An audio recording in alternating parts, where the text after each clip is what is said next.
Welcome to the series of Go for Vocabulary. I have named it as Go for Vocabulary. So now we'll learn some idioms and few new words. So what will be new in this? The approach towards them. We'll take I will try to take those idioms which you can frequently use while communicating. This is the first thing. And I will try to take those words which also you can use frequently in your day-to-day communications. So uh, there are many words in the dictionary, but those words which you can use on daily basis in your communication, those words we will take. I'll try to explain the meaning of those idioms, the words, meaning of those words, and also in which situation those idioms and the words can be used. The situation in which the words and the idioms can be used, that will also be explained to you, so that when the situation arises you can use those idioms or you can use those words to your benefit. So let us start this Go for Vocabulary first part. This is the first part. I'll try to make 6 such parts for a week, so that it will be beneficial to those who want to learn. So the first idiom we'll start with is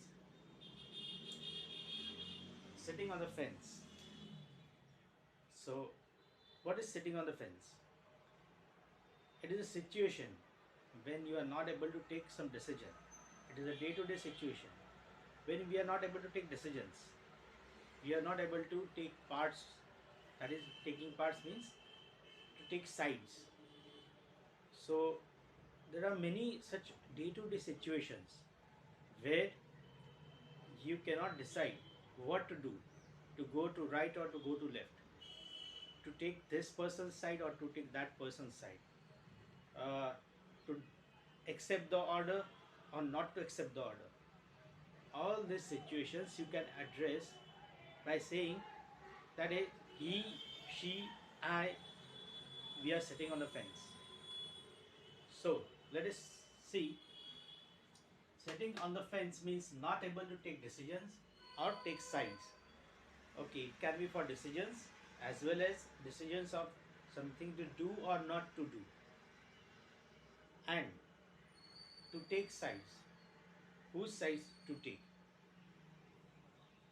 It is a derogatory remark or it is a derogatory addression. So now what is derogatory? So this word we will see in the next session. What is derogatory? Okay. But this is a derogatory addression. It is not considered as a good addression. So it is not a compliment. Now which situations in our life are such where we use this idiom, sitting on the fence? I have taken an example.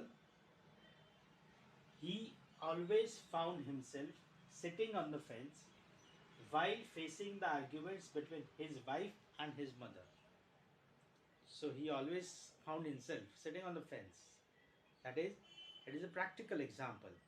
When a person cannot take sides either of his wife or of his mother, and this is a day-to-day routine situation. So here you find yourself sitting on the fence when there is an argument between your wife and your mother, for all those who are married, and you eventually cannot take any sides. So this is a situation. Such situations, they here make a person in a dilemma whether to do this or not to do. So now let us see what are the other situations in which a person is made to be sitting on the fence. Okay, so where can this be used, this idiom? in situations like when you want to take a new job. So if you already have a job and you want to take a new job, so now uh, the decision for taking a new job, it happens that we are sitting on the fence for that particular decision. So it is for the decision to take the new job or not to take. So first, while taking a new job, this situation can happen that someone is sitting on the fence. Selecting a life partner, the person who is selecting a new life partner. So in specifically in Bharat, in our country, where we have arranged marriage systems, so we look for multiple uh, girls or boys as the situation, and then either of them, they have to decide from all those uh, ranging from 2 to 10 boys or girls which they have seen as a life partner. They have to decide whom to select. So in these cases, in such situations, uh, the proposed bride or the proposed groom, they have this ideal situation of what, sitting on the fence. They cannot immediately decide whether to select this person or that person as his life partner. So this is also an ideal situation where we can say that he or she is sitting on the fence, or the decision is on the fence. The third is buying costly items at home, either at office. In both situations, it can happen.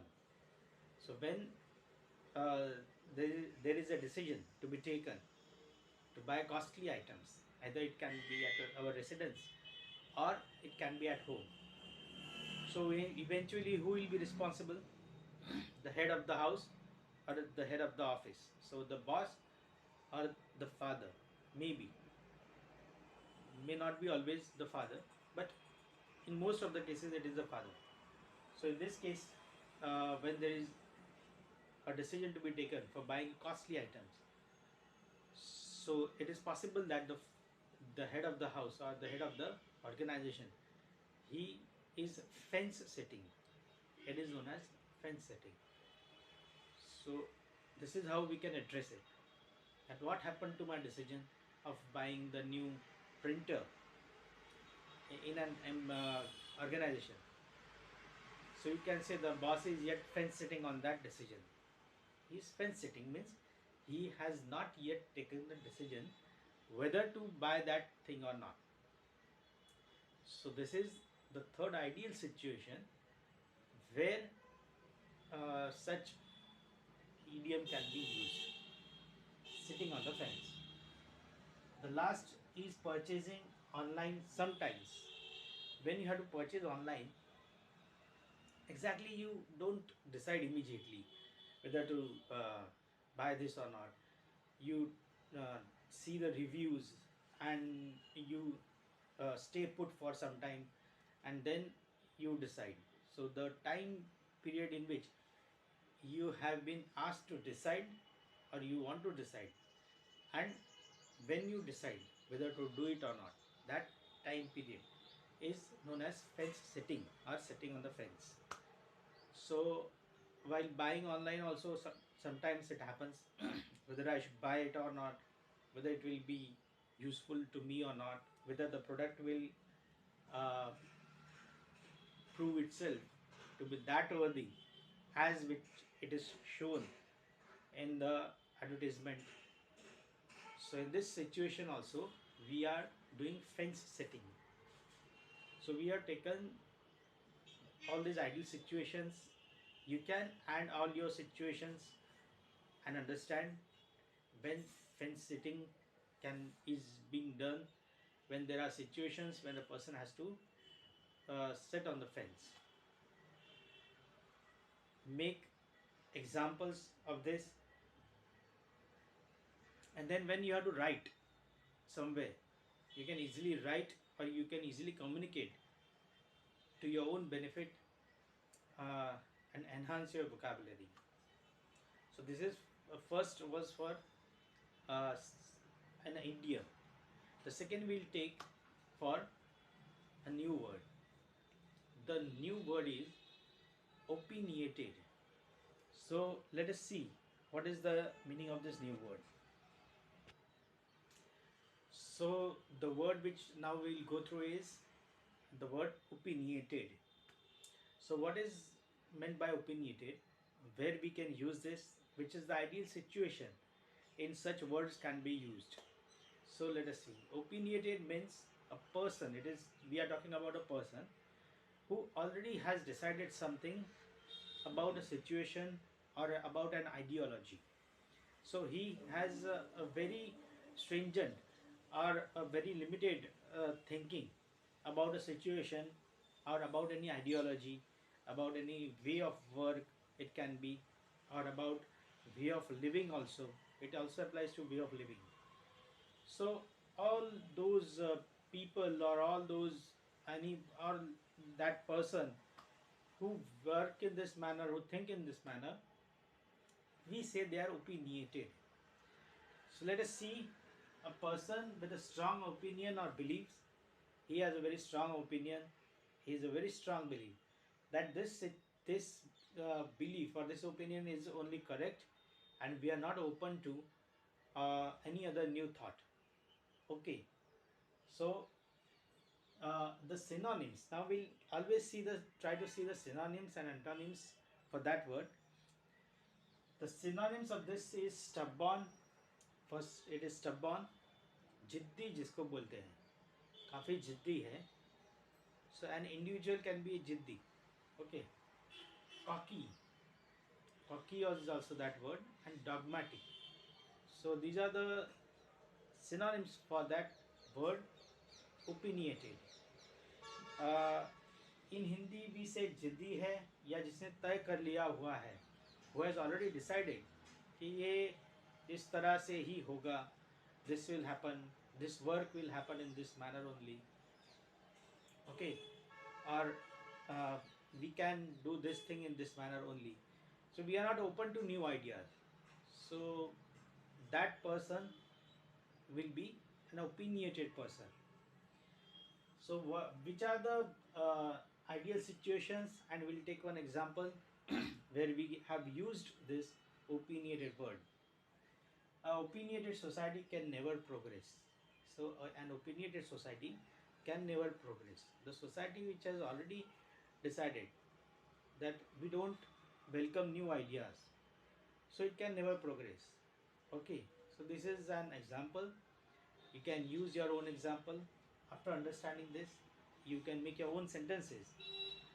Okay. Ideal situations are what? This is an humor, wife about the husband, which humors are going on everywhere in social media. That a wife is always opinionated about the husband or his way of work, and in the kitchen also she's opinionated. So this is an example just to understand that I knew that this will happen. This is what